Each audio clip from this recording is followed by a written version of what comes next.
Hello everyone, how are you? This is Dr. Chavikar.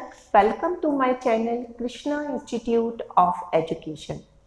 आज हम discuss करेंगे physical, mental, social and emotional development in childhood कि बाल्य अवस्था में शारीरिक, मानसिक, सामाजिक एवं संवेगात्मक विकास कैसे होता है। सबसे पहले डिस्कस करेंगे शारीरिक विकास। देखिए, बच्चे का भार सबसे इस एज में बच्चे का भार जो है लगातार हर साल जो है बढ़ता है। इस अवस्था के अंतिम चरण तक बच्चे का भार लगभग 80 से 95 पाउंड के बीच में होता है। यहाँ पे जो भार होता है वो आपकी शरीर की प्रकृति पर भी निर्भर करता है। कुछ बच्चे बहुत हष्ट-पुष्ट होते हैं, कुछ की फिजिकी बहुत पतली होती है, तो उसी हिसाब से उनका भार भी वेराई करता है।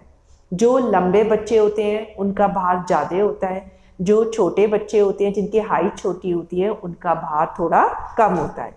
और हमेशा जनरली हम देखते हैं कि लड़कियों का भार जो है लड़कों की तुलना से ज़्यादा होता है। नेक्स्ट है आपका लंबाई। देखिए, इस जो बाल्यावस्था होती है उसमें लंबाई जो है आपकी लगातार बढ़ती है और यह लंबाई आपके वंशानुगत रीजन पे भी डिपेंड करती है और आपके रहन सहन पर भी डिपेंड करती है। आप देखिए, अगर किसी बच्चे के माँ बाप लंबे होंगे तो जनरली बच्चा भी लंबा ही निकलेगा, लेकिन अगर किसी के माँ बाप शॉर्ट हाइटेड है तो उनका बच्चा भी जनरली शॉर्ट हाइटेड भी होता है। और इसके साथ साथ इस बात का भी फर्क पड़ता है कि बच्चा जो है खाने में बैलेंस फूड ले रहा है, प्रोटीन भी ले रहा है, मिनरल्स भी ले रहा है, तो उसकी शरीर की सारी मसल्स, हड्डियों का अच्छी तरीके से डेवलपमेंट होता है, तो उसकी लंबाई भी बढ़ती है। नेक्स्ट आता है हड्डियाँ। देखिए, शैशव अवस्था में हड्डियों की वृद्धि होनी शुरू हो जाती है और उस वक्त हड्डियां थोड़ी लचीली होती हैं, कोमल होती हैं, लेकिन बाल्यावस्था में हड्डियां जो होती हैं अब आपकी जो है सख्त हो जाती हैं और शैशवावस्था में हड्डियों की संख्या 270 होती है और बाल्यावस्था में ये संख्या बढ़कर 350 हो जाती है। नेक्स्ट है आपका दांत। देखिए, शैशवावस्था में सारे आपके दूध के दांत आ जाते हैं, लेकिन बाल्यावस्था में दूध के दांत सारे गिर जाते हैं और उनकी जगह अब जो है स्थायी दांत आ जाते हैं। तो बाल्यावस्था में बच्चे के जो है सारे स्थायी दांत होते हैं और इस एज में बच्चों की भुजाओं और टांगों का लगातार विकास होता रहता है, क्योंकि बच्चे की लंबाई भी बढ़ रही होती है, इसलिए साथ साथ उसकी जो है जो लेग और आर्म्स होती हैं उनका भी पूरा विकास होता है। इस एज में बच्चे के मस्तिष्क का भी जो है पूर्ण विकास हो जाता है, क्योंकि इस अवस्था में बच्चे का सिर और उसका मस्तिष्क की जो गति होती है वो बहुत तीव्र गति से होती है और बाल्यावस्था में लगभग उसका पूर्ण डेवलपमेंट हो जाता है। अब हम नेक्स्ट पढ़ेंगे बच्चे का मानसिक विकास। देखिए, बाल्यावस्था में उसकी सहज प्रवृत्ति और मूल प्रवृत्तियां दोनों का विकास होता है, जबकि जो शैशव अवस्था होती है उसमें मूल प्रवृत्तियों का विकास होता है। मूल प्रवृत्तियों का मतलब होता है जो प्रवृत्तियां उसको जन्म के साथ ही मिली है। जैसे अगर उसे खिलौने से खेलने से संतुष्टि मिलती है तो वो हर हाल में खिलौने से खेलना चाहता है। अगर कोई चीज़ उसे नहीं मिलती है तो उसे रोना आता है, तो वो रो रो के उस चीज़ को मांगता है। तो ये कहलाती हैं मूल प्रवृत्तियाँ। सहज प्रवृत्तियाँ क्या होती हैं? जब हम दूसरों को देख के जो है अपना रिएक्शन करने लगते हैं तो उसे कहते हैं सहज प्रवृत्तियाँ। तो बाल्यावस्था में सहज प्रवृत्तियाँ और मूल प्रवृत्तियाँ दोनों का विकास हो जाता है। नेक्स्ट है डेवलपमेंट ऑफ क्रिएटिविटी। इस एज में बच्चे की क्रिएटिविटी बहुत ज़्यादा होती है। आप देखिए, इसीलिए बाल्यावस्था में ड्राइंग्स बच्चों को जरूर कराई जाती है। ड्राइंग्स में आप उन्हें सीनरी बनाने के लिए कहिए तो हर बच्चा अपनी क्रिएटिविटी के हिसाब से सीनरी बनाता है, उसमें कलर भरता है। कोई चांद बनाएगा, कोई सूरज बनाएगा, कोई खेलता हुआ बच्चा बनाएगा, कोई पार्क का सीन बनाएगा। तो इस तरीके से हम देखते हैं कि उनमें क्रिएटिविटी बहुत ज़्यादा होती है। वो कागज़ के भी पंखा बना के फेंकते हैं, हवाई जहाज बना के फेंकते हैं, उनसे क्लास में खेलते हैं। तो ये उनकी क्रिएटिविटी होती है जिसका वो काफ़ी विकास करते हैं। नेक्स्ट है तर्क शक्ति का विकास। इस एज में बच्चे की तर्क शक्ति बहुत ज़्यादा होती है। आप देखिए छोटे बच्चे हर वक्त हर चीज़ का आंसर चाहते हैं। कभी कभी तो माँ बाप और टीचर भी उनसे इरिटेट हो जाते हैं, लेकिन इस वक्त उनकी तर्क, क्योंकि वो नया नया बाहरी संसार से अपना जो है इंटरेक्शन कर रहे होते हैं, तो उनके लिए हर चीज़ नई होती है। तो उसमें वो जो है लॉजिक ढूंढते हैं कि ये चीज़ क्यों होती है और ये चीज़ क्यों नहीं होती है।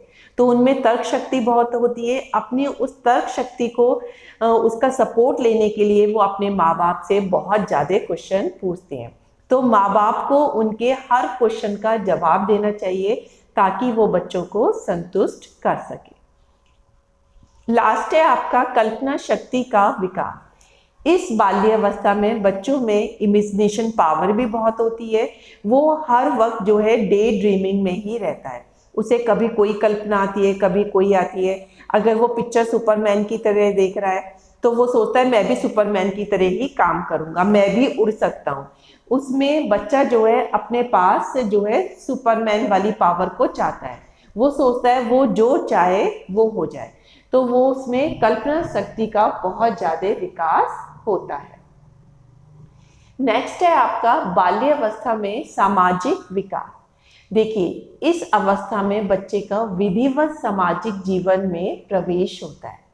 शैशवावस्था में बच्चा ज़्यादातर अकेला रहता है या अपने भाई बहन या माता पिता के साथ ही रहता है। लेकिन अब बच्चा स्कूल में जाने लगता है तो वहाँ पे बहुत सारे सहपाठी उसे मिलते हैं।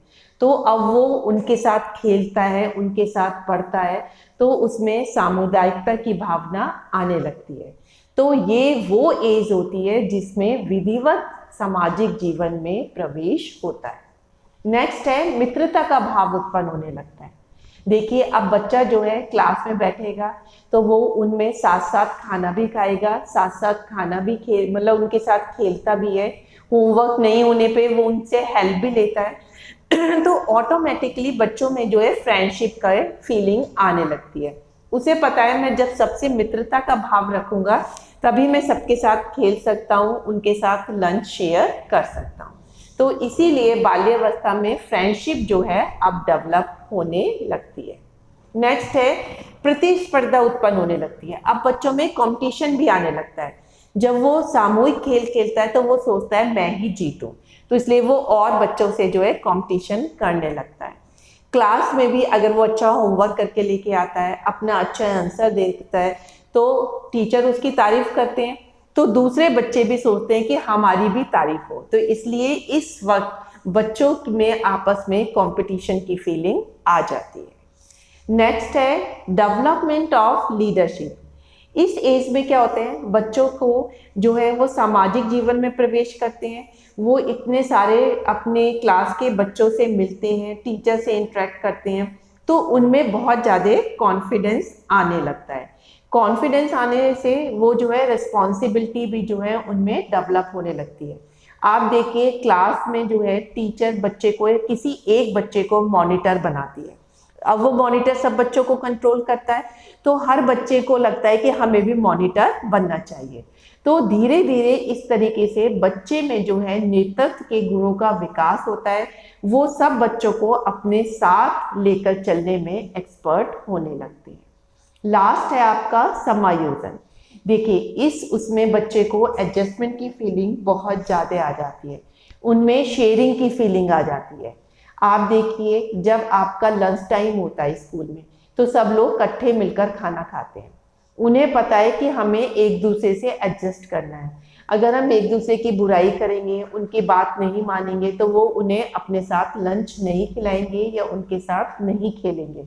तो इसलिए बच्चे जो है आपस में एडजस्टमेंट करके रहते हैं ताकि किसी को बुरा भी ना लगे और वो आपस में खेलते कूदते रहें। तो इस अवस्था में बच्चों को समायोजन या एडजस्टमेंट आने लगता है। लास्ट है आपका बाल्यावस्था का संवेगात्मक विकास या फिर इमोशनल डेवलपमेंट। देखिए, शैशवावस्था में बच्चे के पास जो है 3 ही टाइप के इमोशन होते हैं। एक तो उनको भय बहुत होता है, क्रोध बहुत होता है, और उनको जो है प्यार की फीलिंग होती है या अफेक्शन की फीलिंग होती है। अब इसमें बच्चे के पास बहुत सारे इमोशन आ जाते हैं, लेकिन अगर माँ बाप या टीचर किसी चीज़ को काम करने से उनको मना करते हैं तो उन्हें अपनी फीलिंग को सप्रेस करना भी आ जाता है, दबाना भी आ जाता है, क्योंकि उन्हें पता है कि अगर वो यही काम बार बार करेंगे तो फिर उन्हें डांट पड़ेगी। तो इस वक्त उनको संवेग को दमन करने की शक्ति आ जाती है, जबकि शैशवावस्था में ये शक्ति नहीं होती। शैशवावस्था में बच्चे को खिलौना चाहिए तो वो रोता ही रहेगा। जब तक आप उसे खिलौना नहीं ला के दोगे या किसी और तरीके से चुप नहीं करोगे तो वो रोता रहेगा। लेकिन बाल्यावस्था में धीरे धीरे उसे अपनी इमोशन को कंट्रोल करना आ जाता है। नेक्स्ट है सामाजिक अस्वीकृति का भय पैदा होना। देखिए, ये बच्चा जो है बाल्यावस्था में विधिवत सामाजिक जीवन में प्रवेश करता है। अब उसे लोगों के साथ खेलना कूदना ये सब अच्छा लगने लगता है, तो वो कोई भी ऐसा काम नहीं करना चाहता जिससे कि कोई उसे ग्रुप से निकाल दे, क्योंकि अगर ग्रुप से निकालेगा तो वो अकेला पड़ जाएगा, तो फिर वो इतना एंजॉय नहीं कर पाएगा। तो अब उसमें सामाजिक अस्वीकृति का भय उत्पन्न हो जाता है। नेक्स्ट है ईर्ष्या तथा द्वेष की भावना। इस एज में बाल्यावस्था में बच्चों में बहुत ज़्यादा जेलसी की और जो है एंगर की भावना आ जाती है। आप देखिए, बाल्यावस्था में अगर आपके 2 छोटे छोटे भाई बहन हैं तो वो आपस में बहुत लड़ते हैं। छोटी छोटी सी चीज़ों पे, पेंसिल पे, रबड़ पे जो है उन पे लड़ाई होने लगती है। वो कहते हैं ये पेंसिल मेरी है, वो कहता है ये पेंसिल मेरी है। और भाई बहन आपस में शेयर भी नहीं करना चाहते हैं। ये इसलिए होता है क्योंकि उनमें इस वक्त जेलसी की फीलिंग बहुत ज़्यादा होती है। नेक्स्ट है क्रोध बढ़ना। इस वक्त बच्चे में क्रोध बहुत ज़्यादा हो जाता है। बच्चे को अगर खेलना है, क्योंकि उसका सबसे ज़्यादा मन बाल्यावस्था में खेलने में लगता है, अगर मम्मी पापा उसे खेलने नहीं देते तो उसका क्रोध बढ़ जाता है। वो हाथ पैर पटकने लगता है, चीज़ें फेंक देता है, तो इस तरह से वो अपने एंगर को दिखाता है। नेक्स्ट है आपका बहस करना। इस अवस्था में बच्चे को जो है, क्योंकि तर्क वितर्क की वो हो जाती है, तो बच्चा बहस करने लगता है। अगर आप उसे कोई चीज़ के लिए मना करते हो तो वो बहस करके पूछता है आप ये क्यों नहीं करने दे रहे। खेलने जाना है, आपने मना किया तो सब बच्चे तो खेल रहे हैं, मैं क्यों नहीं खेलूं। आप टीवी देखने के लिए मना करते तो वो कहते सब बच्चे तो देखते हैं, मैं क्यों नहीं खेलूं। अगर आप उसे साइकिल लेके नहीं दे रहे तो वो कहते देखिए उसके मम्मी पापा ने तो साइकिल दिला दी और आप मुझे नहीं दिला रहे हो। तो बच्चा जो है हर चीज़ में बहस करना सीख जाता है। लास्ट है उसका भय कम हो जाना। अब बच्चे का जो है बाहरी जगत से इंटरेक्शन ज़्यादा होता है, तो उसे हर चीज़ के बारे में पता चलने लगता है, जिससे उसका डर कम हो जाता है। शैशवावस्था में तो हम डरा देते हैं बच्चे को, भूत आ जाएगा, चूहा आ जाएगा, आप जल्दी से दूध पी लो नहीं तो चूहा आ जाएगा, ये चूहा आपका दूध लेके चला जाएगा। लेकिन बाल्यावस्था में बच्चे को तर्क वितर्क करना आ जाता है। उसे पता चल जाता है कि अगर मैं दूध नहीं पी रहा हूँ तो कोई चूहा लेके नहीं जा रहा है, कोई भूत नहीं आ रहा है। तो इस तरीके से उसका भय जो है कम हो जाता है। तो इस वीडियो में हमने देखा कि बच्चे का सामाजिक, संवेगात्मक, मानसिक, शारीरिक विकास किस किस तरीके से होता है। ये बहुत इंपॉर्टेंट टॉपिक है और इसमें से काफ़ी क्वेश्चन जो है यूपी टेट सीटेट में पूछे जाते हैं। तो आप इस वीडियो लेक्चर को बिल्कुल अच्छे से देख के याद करिएगा। So that's all for my today lecture. Thank you very much.